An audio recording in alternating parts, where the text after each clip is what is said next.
Is this the end of motorcycling as we know it? Kawasaki have just launched their brand new Hybrid 7 motorcycle. Let's get into it. Hello, welcome to RevelatorAlf. I hope you're all well. If you like what I do here, don't forget to like and share the video, subscribe to the channel and hit that notifications bell for all future videos, and check out the website RevelatorAlf.com for all the latest biking news. So the big news is that Kawasaki motorcycles are the first motorcycle manufacturer to release to market to bring into production a brand new hybrid motorcycle that is part internal combustion engine and also part electric motor. Now, I've been talking about this technology for a couple of years at least, and especially if you watch my channel, I've always been talking about the alternatives to electric vehicles and also the internal combustion engines, and whether we're going to be using alternative fuels, synthetic fuels, but also the potential for hybrid engines as they've been using in cars for many years. Now, whilst there is concurrent thinking here and simultaneous development across many motorcycle manufacturers, Kawasaki are the first ones to bring this to market, and it does appear to have some impressive stats behind it. Kawasaki are claiming that it's got the performance of a 1000cc motorcycle, but with the fuel economy of a 250cc. Now, the Kawasaki Ninja 7 Hybrid comes with a 451cc parallel twin motor, water-cooled, 4-stroke, conventional thinking here. However, they've also strapped an electric motor to it. Now, this traction motor that they've got on board can deliver 43.5 kilowatts of power, and that can rise to 51.1 kilowatts of power with this e-boost that they've got on board. Now, this e-boost function is where Kawasaki are claiming that it would deliver the 1000cc like performance. So realistically speaking, for everyday riding, we're really talking in the region of about 600cc, 700cc equivalent power. Now, it can be a purely EV motorcycle for very short distances, and Kawasaki haven't released those figures as yet, or it can be purely as an internal combustion engine or in this hybrid mode. Now, they're claiming that it's got fuel economy on par with a 250cc motorcycle with a 1000cc performance, but that doesn't quite work out, because if you've got a 1000cc performance, then you're really pulling on that e-boost to the max, so you're going to have minimal electric time and maximum draw from that parallel twin as well. So the battery power is going to be spent very quickly, and then you're going to have to rely on the 451cc parallel twin motor to get you down the road. So whilst it might deliver that 1000cc on the e-boost, it's going to be for very short periods, I would imagine, and then you're looking at a mid-range ICE motorcycle with EV backup. Hence why these are hybrid. It can deliver higher performance, but it's going to be for very short periods of time. Really, we're looking at a petrol motorcycle that is going to be able to take you on a longer distance, but then you're going to have the EV, the electric motor, just as it is in cars for urban riding or for stop-start riding as well.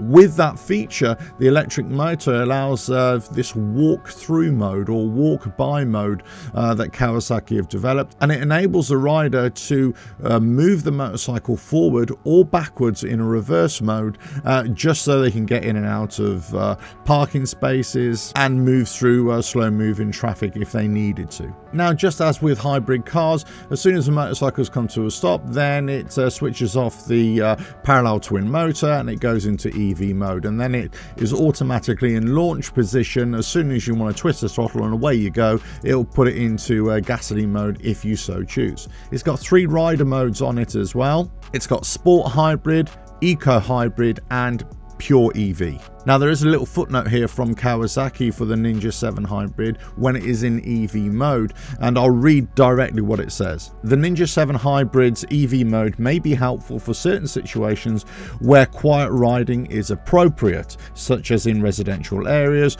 or in parking garages. Speed and range are limited. Well, that basically tells me that you haven't got much range purely on the EV mode. Now, of course, with this motorcycle, you're going to come with all the latest features, a tech suspension, electronics packages, and also a nice TFT screen as well. So there's lots of specs on this bike. I'm sure that's gonna shock and awe and wow the motorcycling world. However, if we just look at this bike from a purely aesthetic point of view, it does look a little bit a little bit long. And the reason why it looks a little bit long is because obviously you're carrying an extra battery on board as well, which has to be placed somewhere. So the motorcycle engine is in the front. You've got this EV motor which is onto it as well, and you've got the 48-volt lithium-ion battery on this as well. So from first impressions, it does look like a bit of a cut and shunt motorcycle. You've got a sports bike front end, you've got a sports bike rear end, and then it seems as if it's been stretched in the middle with a little bit of extra put in the middle there just to accommodate everything else. Now this is perfectly understandable because obviously everything that has to be placed in there. But is this a way of the future? Is this what we can expect from future motorcycles if they are not EV bound, if they're going to be hybrid? And yes, this has been one of the major problems of motorcycles in particular, of having hybrid motorcycles, because of the technology, because of the size of the motors and where you place them, but also of the batteries as well. If you've just got an EV bike that's a big battery and an electric motor, then obviously it takes up a bit of room, but you don't have an internal combustion engine to deal with. Now you have an internal combustion engine and you have an electric motor and you have a big battery on board as well, then all of a sudden it has to go somewhere. So Kawasaki have also come out with their EV bikes for 2024. They're also launching this Ninja 7 hybrid as well. They're really coming on strong with their alternative methods of propulsion, let's say. But will these bikes sell? What will be the price point of these? Will they be too expensive for your average rider? Will they be too expensive for the rider who wants urban riding or the rider who wants open road riding? EV bikes for the most part are not really built for range. Whilst that is improving, they're not really built for range, and if they are, then there's a price tag associated with it. So the most usable form of the EV bike is for the urban riding, city riding, relative short range, and then you can get a budget EV bike based upon that. Now you've got the hybrid bike, which is kind of bridging the gap between the urban riding EV bike and the longer distance internal combustion engine bike, or certainly the longer distance EV bike. So you would imagine this would come in at a much lower price point than the longer range EV bikes, but it would be a lot more expensive than the shorter range EV bikes. So I would imagine 15 to 20,000 pounds might be where we're looking at here for this bike, maybe even a little bit more. Time will tell. So let us know your thoughts here for the Ninja 7 hybrid from Kawasaki. What do you think? What do you think of the technology? I think it's great in many ways. It's great that Kawasaki have brought this out. I love the technology. I like the ideas.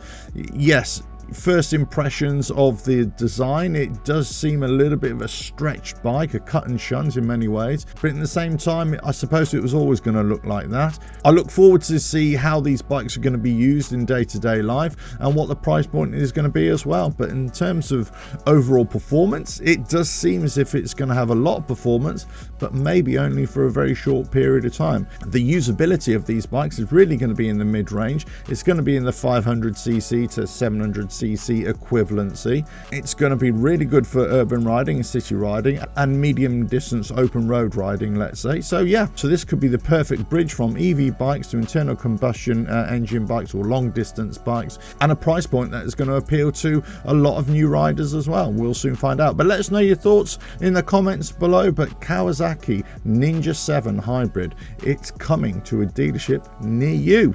Let us know your thoughts. If you like what I do here, don't forget to like and share the video, subscribe to the channel, hit that notifications bell, and check out the website RevelatorAlf.com for all the latest biking news. And you can read the press release for the Ninja 7 hybrid from Kawasaki right there, right now. And I'll catch you again. Bye then.